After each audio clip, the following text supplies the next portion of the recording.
Assalamualaikum warahmatullahi wabarakatuh. Kembali lagi dengan saya Evi Meiliasari, mahasiswa PPG Dajab angkatan kedua tahun 2023 Universitas Kristen Satya Wacana. Saya akan mempresentasikan rencana aksi proses praktek pembelajaran inovasi pada praktek pengenalan lapangan PPG Dajab 2023 siklus kedua. Assalamualaikum warahmatullahi wabarakatuh. Di sini saya akan memperkenalkan diri untuk mempresentasikan PPL PPG Dajab 2023 pada proses pembelajaran inovatif dengan model pembelajaran inquiry. Apakah pembelajaran inquiry itu? Pembelajaran inquiry adalah kegiatan pembelajaran di mana siswa didorong untuk belajar melalui keterlibatan aktif mereka sendiri dengan konsep-konsep dan prinsip-prinsip, dan guru mendorong siswa untuk memiliki pengalaman dan melakukan percobaan yang memungkinkan siswa menemukan prinsip-prinsip untuk diri mereka sendiri. Kemudian, untuk langkah-langkah dari sintak model pembelajaran inquiry ini meliputi 1. Mengorientasi siswa, 2. Merumuskan masalah, 3. Merumuskan hipotesis, 4. Mengumpulkan data, dan yang kelima, menguji hipotesis sampai kemudian membuat kesimpulan. Di sini saya akan memberikan pembelajaran dengan materi skala prioritas yang kemudian siswa diberikan permasalahan untuk mengidentifikasi kebutuhan yang mereka perlukan dan juga membuat serta menyusun skala prioritas pada apa yang mereka butuhkan. Demikian, semoga apa yang saya sampaikan dan saya presentasikan bisa bermanfaat bagi semuanya. Wassalamualaikum warahmatullahi wabarakatuh.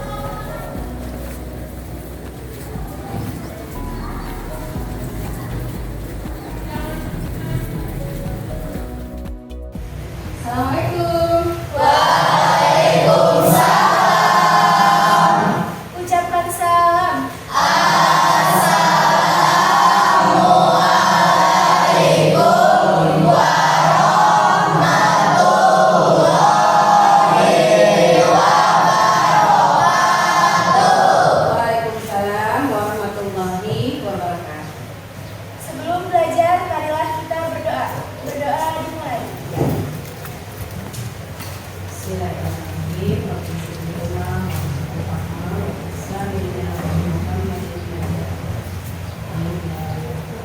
Berdoa selesai.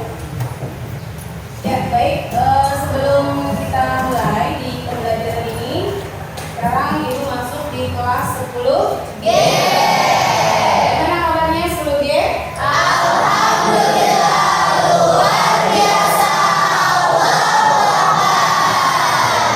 Alhamdulillah, luar biasa. Allahu Akbar.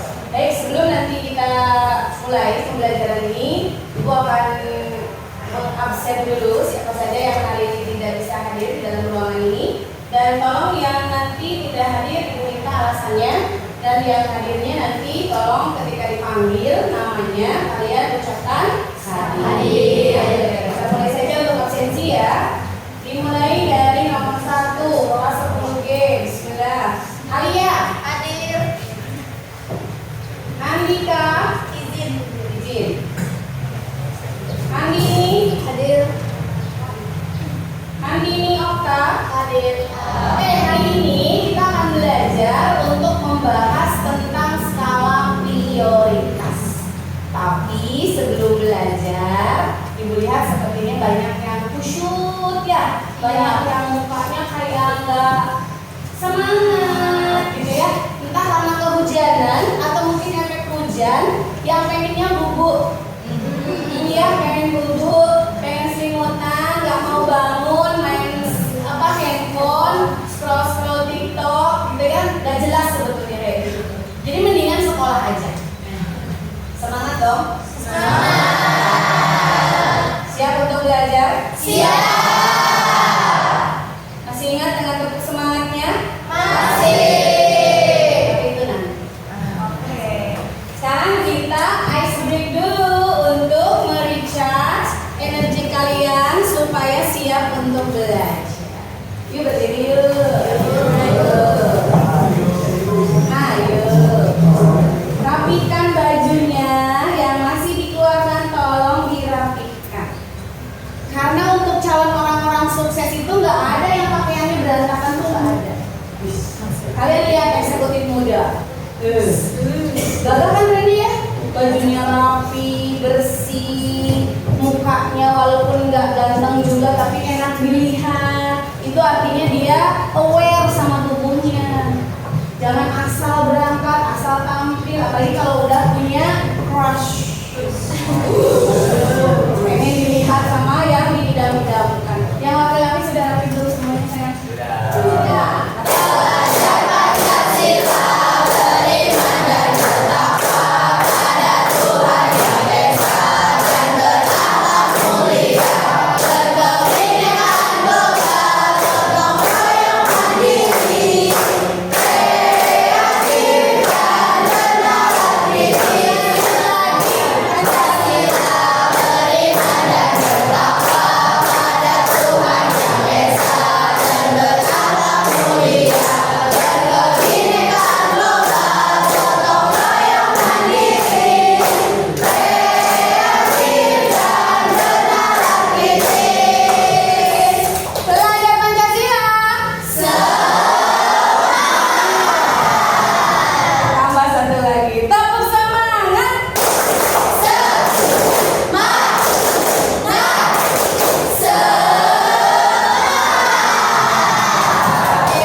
Suatu materi di mana nanti Ibu akan jelaskan materi tersebut kepada kalian secara sekilas, tidak secara mendetail, hanya menghantarkan kalian untuk memahami materi itu seperti apa. Kemudian nanti kalian akan Ibu ajak belajar dengan sintak inquiry step by stepnya, mulai dari mengorientasi, mengorganisasi, kemudian membuat hipotesis, menyimpulkan, dan kemudian nanti di pertemuan berikutnya kalian akan melakukan presentasi sebagai bentuk dari tagihan tugas yang nanti harus kalian kerjakan. Ibu akan memberikan dulu gambaran tentang skala prioritas itu seperti apa, atau mungkin lebih jelasnya nanti kalian akan Ibu perkenalkan dulu seperti apa sih pembelajaran yang nanti harus kalian pelajari hari ini, sampai nanti kemudian akhirnya kalian betul-betul bisa memahami bahwa dari belajar hari ini tuh kalian bisa dapat ilmu baru, dapat sesuatu yang baru yang nantinya bisa kalian gunakan untuk diaplikasikan atau dipraktekkan dalam kehidupan sehari-hari. Nah, sekarang kita lihat dulu tujuan pembelajaran atas apa yang akan kita pelajari hari ini. Nah, tujuan pembelajaran di sini itu terdiri dari 3 hal yang harus kita pahami ketika kita akan belajar. Oh, berarti ini nanti yang harus kita dapatkan. Jadi belajar nggak asal belajar, nggak asal masuk. 3D, duduk, diam, dan diam. Jadi harus ada sesuatu yang dihasilkan. Nah, untuk tujuan pembelajaran kali ini dari materi skala prioritas, yang pertama, Bapak-bapak, tolong perhatikan ya. Untuk yang pertama, itu peserta didik mampu memahami skala prioritas dan juga literasi keuangan. Ini adalah tujuannya agar kalian mampu bagaimana cara mengelola keuangan dengan baik. Kemudian tujuan pembelajaran yang kedua, peserta didik itu nanti kalian harus mampu menyusun skala prioritas. Dan yang terakhir, tujuan pembelajaran yang terakhir, itu peserta didik mampu menganalisa skala prioritas dalam kehidupan sehari-hari. Apa itu skala prioritas? Ini kita masih di materi ya, berarti udah masuk nih.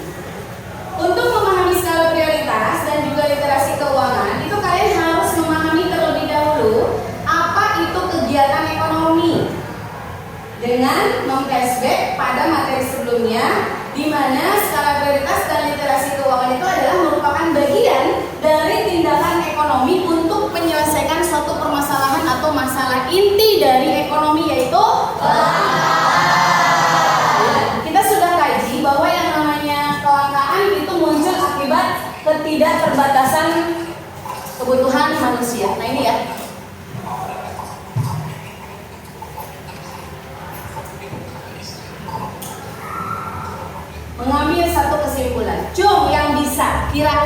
dari video ini? Apa yang bisa kalian simpulkan? Boleh bantu Ibu untuk menjawab sebelum nanti kalian memahami skala prioritas. Oke, Rizky, silakan berdiri. Kesimpulan yang didapat itu adalah tentang pentingnya skala prioritas. Jadi di dalam video tadi ditunjukkan seorang suami tidak bisa mengatur barang-barangnya dengan benar dan memaksimalkan skala uang. Sedangkan istrinya bisa menghemat ruang dan juga memaksimalkan skala ruang tersebut. Karena apa? Karena sang istri mengerti tentang skala prioritas. Jadi barang apa yang harus didahulukan dan barang apa yang harus diterakhirkan. Oke, terima kasih, tepuk tangan untuk Rizky. Nah, sekarang Ibu punya pertanyaan pemantik setelah kalian menjawab pertanyaan tadi. Tulis di buku kalian. Menurut pendapatmu, apakah skala prioritas itu? Nanti kita akan coba tanyakan kembali untuk dijawab. Tulis dulu ya pertanyaan pemantiknya di situ seperti yang tertuang dalam gambar atau dalam PowerPoint-nya. Silakan pikirkan baik-baik seperti apa jawabannya atau lebih tepatnya pendapat dan juga pemikiran sendiri. Ya, ditulis dengan baik. Nanti kalau sudah dicatat, Ibu akan tanya apakah sudah bisa dijawab atau tidak. Nanti yang dapat jawaban pastinya sudah bisa memahami materi ini dengan baik. Walaupun masih di awal ya.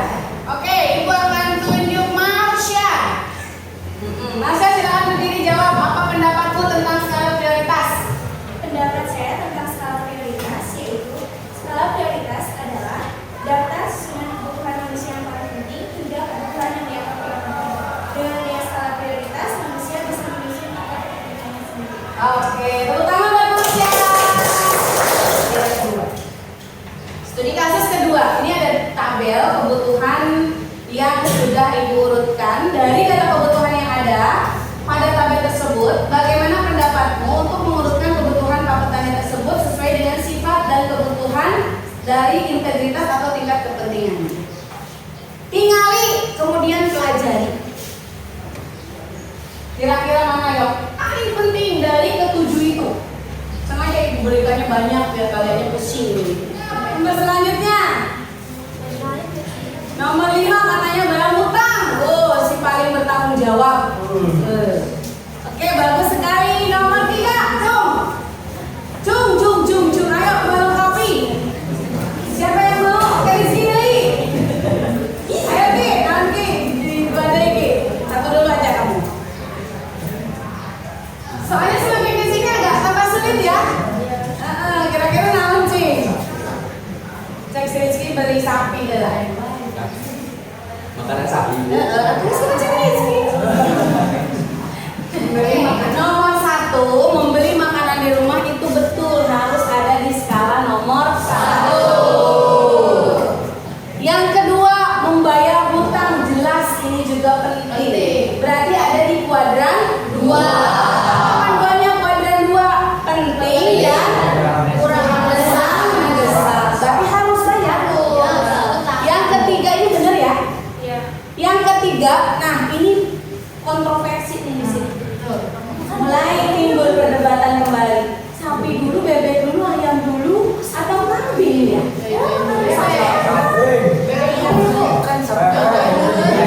Kenapa? Makanan sapi sama kambing kan bisa dibagi. Bisa dibagi 2? Iya. Berarti antara sapi dan kambing bisa dipilih dong. Sekarang pertanyaannya, di rumahnya kamu punya apa?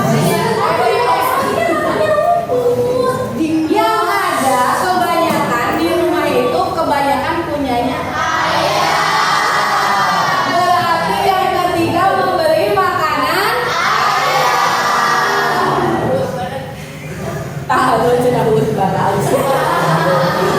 Ini sampai sini. Nah, kalau sudah di nomor 4, ini mah terserah kalian mau apa, di rumahnya punya apa. Nah, parts of a exercise. Sekarang Ibu akan tampilkan LKPD untuk dikerjakan secara kelompok. Yuk, gabung dulu dengan kelompok masing-masing.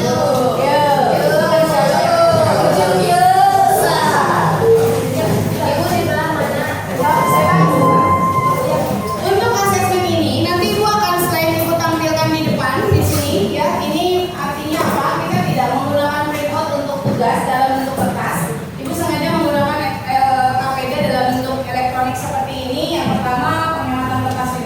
Yang kedua, memudahkan kalian nanti untuk mengerjakannya karena nanti dikumpulkan dalam bentuk file ya di grup WhatsApp yang sudah kita punya untuk grup kelasnya masing-masing. Nah, ini asesmen kognitif yang mana lembar aktivitas 3 ini maksudnya lembar aktivitas melanjutkan pada pertemuan sebelumnya di aktivitas kedua.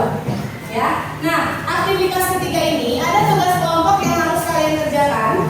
Bagaimana cara mengelola keuangan secara efektif? Perhatikan, ini tolong semuanya bisa baca dengan baik ya. Gua akan bacakan di sini. Budi itu seorang pelajar SMA kelas 10. Setiap bulan orang tuanya memberikan uang saku sebesar 450.000. Diperuntukkan uang saku sesuai dengan kesepakatan dengan orang tuanya adalah untuk beberapa pengeluaran. Di antaranya yaitu makan siang, transportasi, ini bensin berarti ya, kemudian komunikasi, pulsa atau kuota, kemudian dana sosial, bayar kas mungkin atau infak, dan juga menabung. Jadi ada berapa tingkat kebutuhannya? Makan siang, transportasi, dana sosial, dan menabung. Ada 4 kebutuhan yang disepakati antara Budi dengan orang tuanya.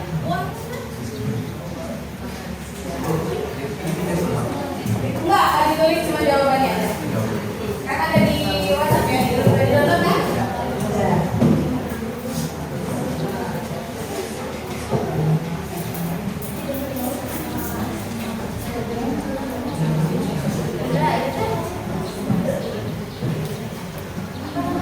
Baik, mohon perhatian untuk semuanya. Alhamdulillah, bersyukurillah kita sudah bisa menyelesaikan pembelajaran ini dengan baik. Dan insya Allah mudah-mudahan nanti bisa kita lanjutkan. Untuk selanjutnya kita akan membahas tugas yang sudah tadi Ibu berikan kepada kalian. Bersiap-siap ya untuk presentasi selanjutnya nanti. Untuk setiap kelompoknya wajib tampil. Kita punya beberapa kelompok di sini dan nanti kita akan berikan per waktunya berapa menit untuk bisa menjelaskan kira-kira apakah dari hipotesis yang kalian susun itu betul, yang mana skala prioritas itu memiliki pengaruh terhadap pengelolaan keuangan. Sebelum ditutup, kira-kira ada pertanyaan tidak? Cukup? Cukup. Bisa dipahami? Bisa.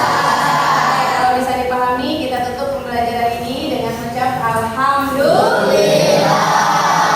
Ya, jadi tetap semangat. Alhamdulillah. Untuk hari ini terima kasih anak-anakku semuanya. Kita tutup pembelajaran ini dengan membacakan doa kafaratul majelis. Bismillahirrahmanirrahim. Astagfirullahaladzim. Astagfirullahaladzim. Astagfirullahaladzim.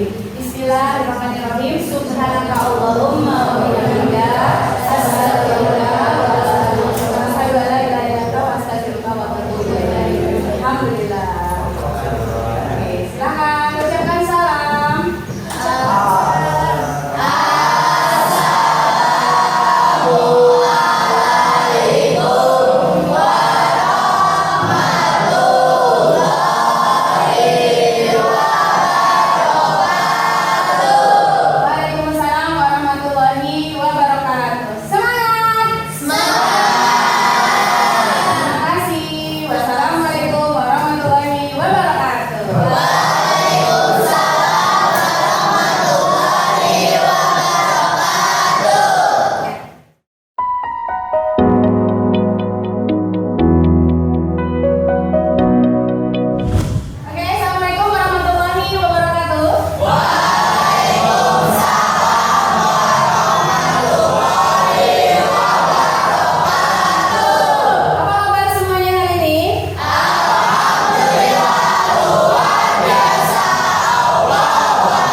sudah kalian siapkan, nanti Ibu akan mengajak kalian dulu untuk memastikan bahwa apa yang sudah kita pelajari di sini itu memang betul-betul bisa kalian pahami. Tujuan pembelajaran pastinya sudah Ibu jelaskan kemarin ya.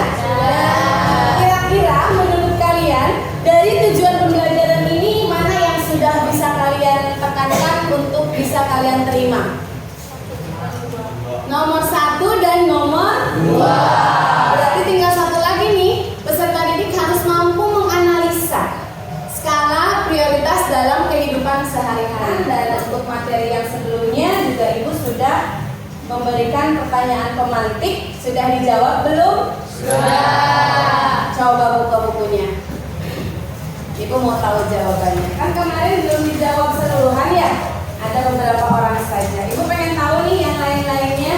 Oke, silakan Ibu. Itu menurut Dila ya? Iyalah, emang menurut siapa lagi? Kan hal apa yang bisa kamu bayangkan tentang skala prioritas, tentang mengatur keuangan atau kebutuhan dan mempermudah kita dalam membuat susunan paling penting hingga kebutuhan yang dianggap kurang penting. Apa diulangi?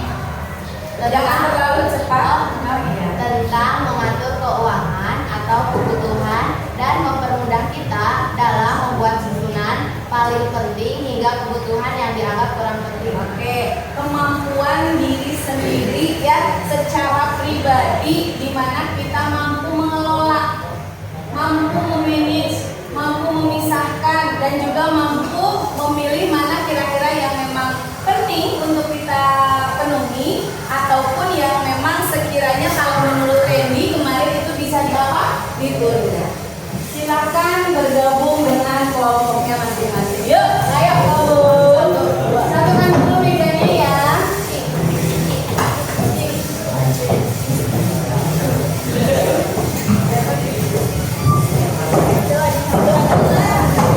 Siap nih? Minta perhatian? Assalamualaikum warahmatullahi wabarakatuh.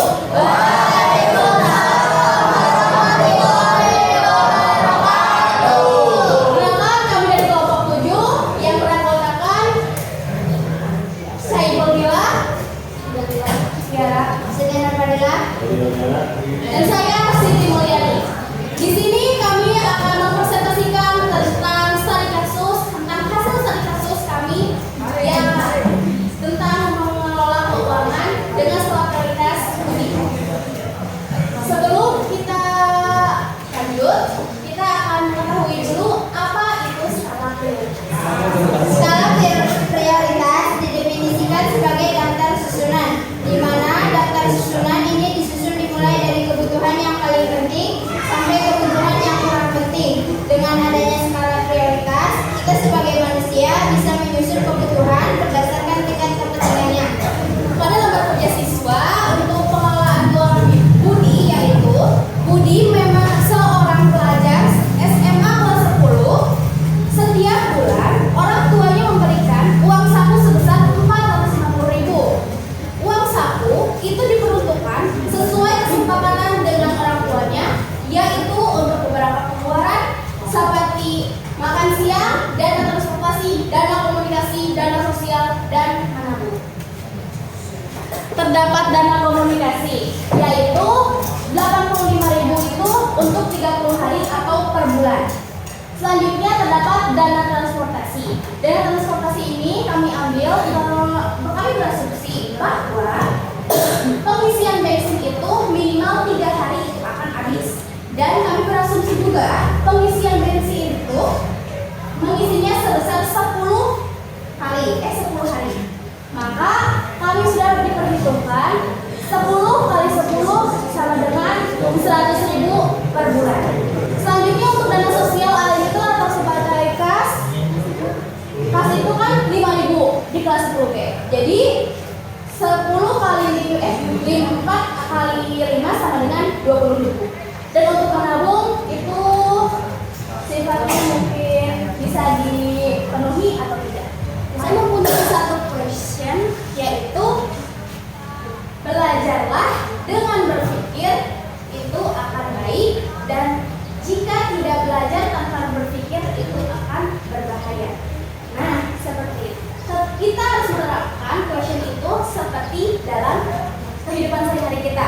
Kita harus kritis untuk belajar, kita harus berpikir kritis untuk menjadi lebih baik. Nah, salah satu penerapan berpikir kritis itu yaitu salah satunya yang bertanya pada diskusi kelompok kami. Silakan jika ada yang bertanya. Ayo Pak, silakan.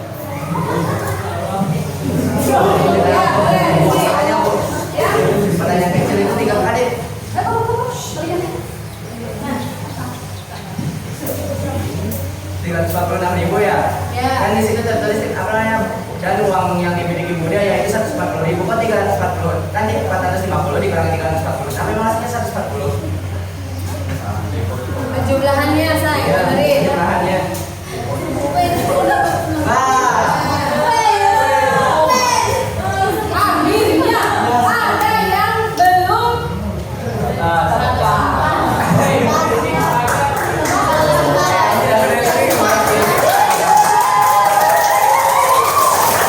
Akhirnya ada yang belum mohon perhatian.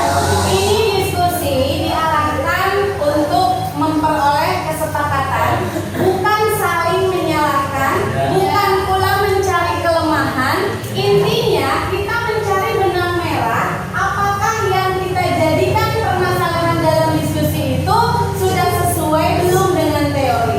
Seperti itu tadi katakan, kita itu menyusun skala prioritas itu dengan cara yang berbeda-beda dan cara yang khas. Kesimpulannya, dengan skala prioritas ini kita dapat memilih kebutuhan yang penting sampai kebutuhan yang kurang penting. Terima kasih atas semua perhatiannya. Wabillahi taufiq wal hidayah. Wassalamualaikum warahmatullahi wabarakatuh.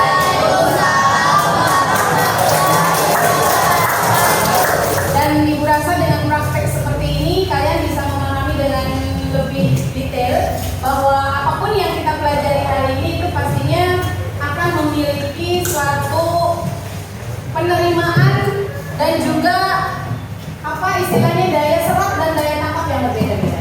Dan juga khususnya Ibu sebagai guru yang mengajar di sini, Ibu sangat mengapresiasi dan bangga sekali untuk kalian. Terima kasih. Kita tutup pembelajaran ini dan kita mohon ampun sama Allah Subhanahu wa taala karena apapun yang kita lakukan hari ini pastinya ada banyak dosa yang kita tidak sadari. Bismillahirrahmanirrahim. Subhanallahumma wa bihamdika astaghfiruka wa atubu ilaik. Amin ya Allah ya Rabbal alamin. Silakan KM untuk menutup.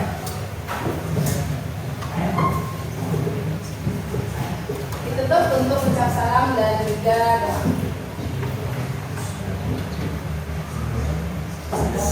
Ya. Sebelum mengakhiri pelajaran, marilah kita berdoa terlebih dahulu. Doa dimulai.